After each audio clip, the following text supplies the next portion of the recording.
आज अपराह्न समय केन्द्रापड़ा जिला हल्दियाकड़ार पाटकुरा रास्तार पाटकुरा टेलीफोन एक्सचेंज कड़ा निकट में OD05F0015 नंबर विशिष्ट बोलेरो गाड़ी और OD02AN4014 नंबर कार मध्य मुहांमुही धक्का हेबा फल 6 जन आहत होई पाटकुरा गोष्ठी स्वास्थ्य केन्द्र में चिकित्सित होता बेले से 2 जन अवस्था गुरुतर हेबार 2 जन को जिला मुख्य चिकित्सालय को पठा जाइछि। घटनास्थल में पाटकुरा पुलिस पहुंची दुर्घटनाग्रस्त 2टी गाड़ी को जबत करिछि।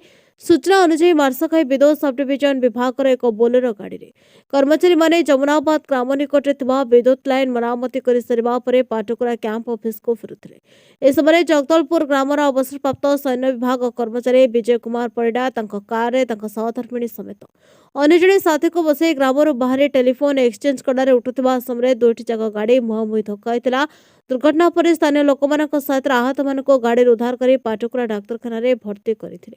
दुर्घटना बोलेरो गाड़ीर ड्राइवर अर्जुन लाइनमैन पवित्र पढ़ियारी हेल्पर पद्मलोचन पंडा और देवदत्त नायक आहत होता बेले कार चालक विजय परिड़ा सहधर्मिणी और साथी धुन बारिक आहत होती। बोलेरो ड्राइवर अर्जुन और लाइनमैन पवित्र अवस्था गुरुतर पाटकुरा डाक्तखाना केन्द्रापड़ा जिला चिकित्सालय को पठा जाइछि।